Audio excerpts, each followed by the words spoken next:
bose ni heza nahagukunze. Imihigo ni umuco w'Abanyarwanda kuva kera, ariko uko ibihe byagiye biha ibindi siko uyu muco wakomeje kwimakazwa. Uyu muco waje kugarurwa n'umutozo uzirusha intambwe, maze ibigo bya leta bitangira kwiha intego bizakoreraho buri mwaka, hagakorwa isuzuma harebwa ibyagezweho n'icyo byamariye Abanyarwanda, kuko igikorwa cyose gikwiriye gukorwa mu nyungu z'umuturage ndetse hanubahirizwa ihame ry'umuturage ku isonga. Gahunda y'imihigo itangira gukorwa mu mwaka ubanziriza uw'iyo mihigo, bigahera mu mudugudu abaturage begeranya ibitekerezo bizashyirwa mu igenamigambi ry'umwaka ukurikira, bikazamuka uko inzego zikurikirana, ari nabyo bivamo bimwe bishyirwa mu mihigo. Uyu mwaka twari twahize dufatanyije n'abaturage, twari twahize imihigo 100. Harimo imihigo igamije kuzana impinduka nziza mu bukungu, ndetse n'imihigo igamije kuzana impinduka nziza mu mibereho myiza y'abaturage, ndetse n'imihigo igamije kwimakaza imiyoborere myiza igamije impinduka. Muri rusange rero imihigo yari ibumbiye muri izo nkingi, kandi iyo mihigo hari impinduka nyinshi yazanye mu baturage. Nk'imihigo ijyanye n'ubukungu muri rusange, nk'akarere gatunzwe n'ubuhinzi n'ubworozi. Mu bijyanye n'ubuhinzi abaturage bagejejweho ifumbire ndetse n'imbuto z'indobanure. Abaturage barafumbira, bahinga imbuto nziza zijyanye n'icyerekezo cy'igihugu cyacu. Abaturage bacu barejeje neza ndetse basagurira n'amasoko. Ibyo rero tukaba tubona ko ari impinduka nziza, kubera ko umuturage yarihagije. Hari amazu menshi twubatse atandukanye, hari abaturage bahuye n'ibiza, hari abaturage batuye mu manegeka, hari abaturage bafite amazu ameze nka nyakatsi. Mu by'ukuri iyo miryango yose ubu ngubu ituye neza, ubu ntabwo ikinyagirwa, ntabwo ikiri mu manegeka, ariko noneho naho izo nyubako zagiye byazanye impinduka nziza mu miturire. Urahagera ukabona ko mu by'ukuri ari akarere karimo kagenda gatera imbere. Hari n'ikindi rero tubona nko mu buzima, turishimira nk'akarere ka Nyamasheke ko nibura ingengo y'imari y'uyu mwaka irangiye, nibura akarere ka Nyamasheke karagabanyije ubugwingire, aho ubu ngubu kagabanyije 9%. Ibibazo by'abaturage byakemukiye ku gihe, kandi birinda n'uko abaturage basiragira. Ikindi kandi ibyo bikorwa byose nubwo byakozwe byari bigenewe n'ingengo y'imari. Iyo ingengo y'imari yaracunzwe, ikoreshwa neza. Ibyo nabyo tukaba tubona ari impinduka nziza igamije ko bikorwa n'uko ingengo y'imari yateguwe ikoreshwa ibyo yateganyirijwe. Nabyo tukaba tubona ari igikorwa twakomeza, kandi kikazatugeza ku musaruro no gukomeza guteza abaturage imbere. Hari ibindi bikorwa twakoze bijyanye no kubaka ibiraro byo mu kirere, aho twari dufite abaturage kwambuka mu buhahirane bigoye, ariko ubu ngubu abaturage barambuka neza. Ubuhahirane hagati y'imirenge n'indi buri kugenda neza. Umuturage icyo yejeje kigera ku isoko neza uko bikwiye. Nta muturage tugipfusha aho hantu yaguye mu mazi. Ibyo nabyo biradufasha cyane. Ariko noneho n'abana bacu bagana ishuri bari kugenda neza. Nta mwana ugita ishuri kuko yabuze uko yambuka, cyangwa ngo abe yasiba kubera ko yabuze uburyo agera ku ishuri. Mu by'ukuri ibyo biraro nabyo turi kubona byaraje ari ibisubizo mu baturage bacu. Guhiga no kwesa ubwabyo si cyo kigamijwe, ahubwo igikwiriye kwitabwaho ni impinduka imihigo igera ku muturage, ikagera aho imuvana n'aho imugeza. Ari nayo mpamvu ibitekerezo byari byo shingiro ry'imihigo. Ni muri urwo rwego twasuye abagenerwabikorwa ba gahunda zitandukanye zakozwe mu mihigo y'umwaka w'2021-2022, tuganira nabo batubwira icyo ibyo bikorwa byabamariye n'icyo byahinduye ku buzima bwabo ugereranije na mbere y'uko bikorwa. Inkunga twayakiriye neza, tubona ko ubuyobozi bwacu buba buturebera, tuba turi kumwe nabo kuko tutari inyuma, ko batadutererana.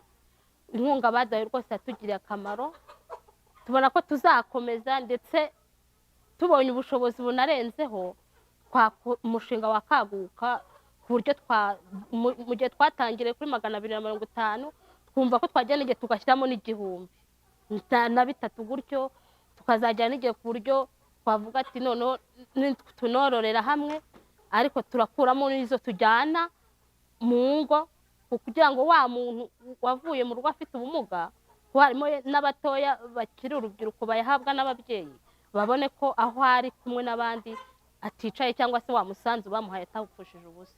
Ndashima leta y'ubumwe yuko idahwema kurebera abafite ubumuga, yuko itwitaho igatuma dutinyuka. Ntabwo ari nka mbere twahezwaga, ariko ubu ngubu rwose leta y'ubumwe turayishimira ko natwe yadutekerejeho ikabona ko natwe turi abantu nk'abandi tugenda tugahabwa ijambo. Mu nkingi y'ubukungu, indongozi za Nyamasheke zageze kuri byinshi birimo guhuza ubutaka busaga hegitari 54,000 zahinzweho ibihingwa ngandurarugo bitandukanye birimo imyumbati, soya, ibigori, umuceri ndetse n'ibishyimbo. Hanarwanyijwe isuri kandi mu rwego rwo gufata neza ubutaka hakorwa amaterasi ndinganire kuri hegitari zisaga 202 ndetse na hegitari 104 z'amaterasi yikora. Mu bworozi hakozwemo ibikorwa bitandukanye birimo gutera intanga inka, hagamijwe kandi kongera umusaruro w'ibyoherezwa mu mahanga. Indongozi za Nyamasheke zakusanyije umusaruro w'icyayi cyumye, hanakusanywa umusaruro wa kawa yumye toni zisaga 3,690 ndetse hanahingwa imboga kuri hegitari zisaga 205 ndetse n'ibindi. Hari amwe mu makoperative y'abakora uburobyi mu mirenge itandukanye igize akarere ka Nyamasheke yorojwe amafi muri za Kareremba, hagamijwe kongera umusaruro ukomoka ku burobyi. Bamwe mu bayagize bavuga ko byabafashije. Hari abantu benshi bajyaga mu Bugande barabuze akazi. Uyu munsi abazamu dufite ni abajyaga mu Bugande turi gukoresha abakozi hano ku makaje, ndetse nk'uko nabanje kubibabwira no mu makipe twafashe abantu cyane cyane twahereyeho ni abantu bajyaga mu Bugande nibo twahaye akazi.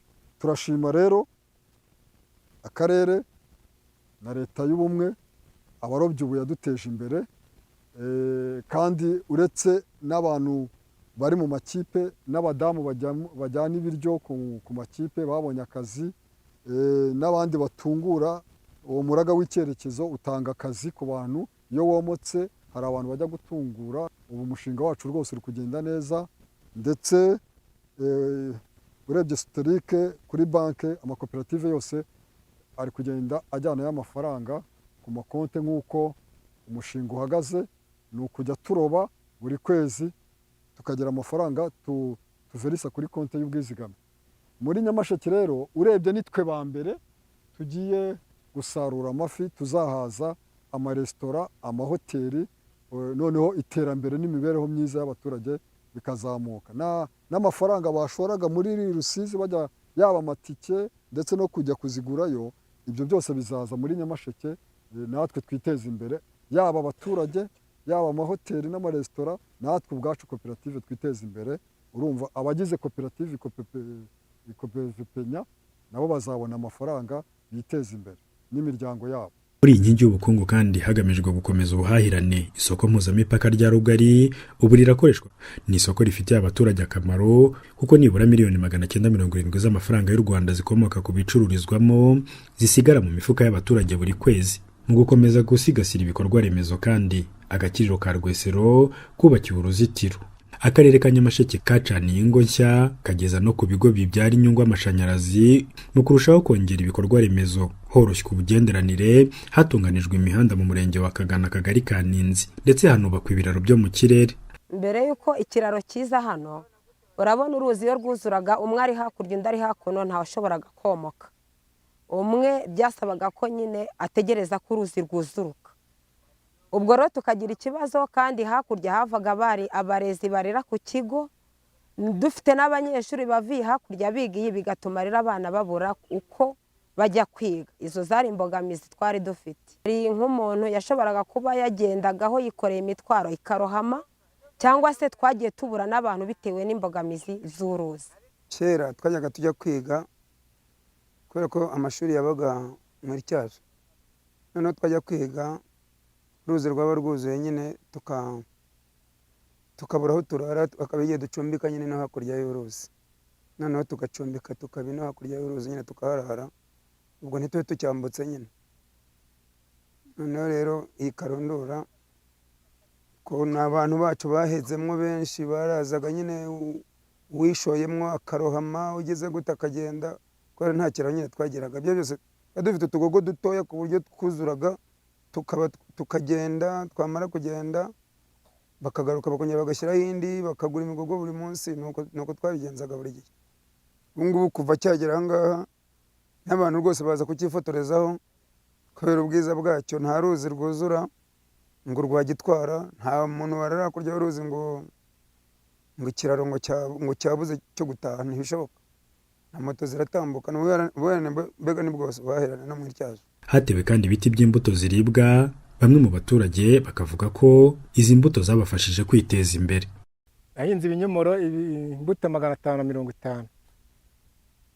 Uyu musaruro niteze, umusaruro wa mbere ushobora kuzasaruramo toni imwe n'ibiro 200. Ariko umusaruro wa mbere ntabwo uba mwinshi, uba mukeya. Umusaruro wa kabiri niwo mba niteze cyane kuko nshobora kuzasaruramo toni imwe n'ibiro 800. Ikiro kimwe rero kigura amafaranga 700.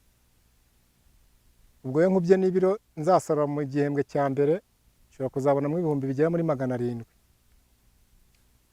Umusaruro nzakuramo uzafasha abaturage duturanye kurwanya imirire mibi, haba ku bana barwara bwaki. Nta muntu uzaba ukirwaza bwaki ni neza ibinyomoro. Nta muturage n'umwe tuzaba duturanye uzarya ibiryo bitariho imbuto kubera ko nzaba nazejeje.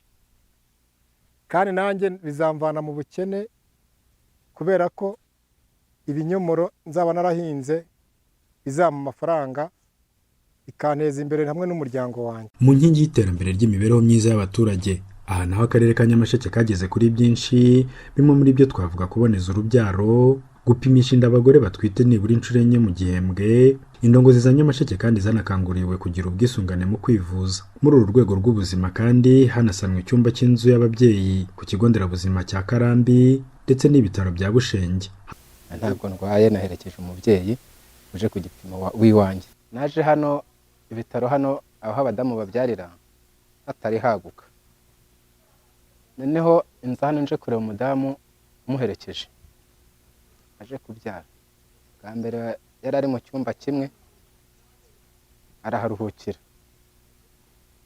Nza kwicara ahantu gutya mbona ahantu babyarira ni hato cyane. Impamvu babyaraga bari nka hariya, natwe twaherekeje twicaye nka hano. Bikaba ngombwa ko amabanga yose ari gukorerwa aho hantu umuntu uri aho hantu ayumva. Iki kintu nabonye hano bamaze kugikosora iterambere. Ubwo rero kuva uyu munsi nimara kugera hano nari nzi ko ngewe ahubwo hahandi umudamu wanjye aruhukiye ariho azongera akaruhukira.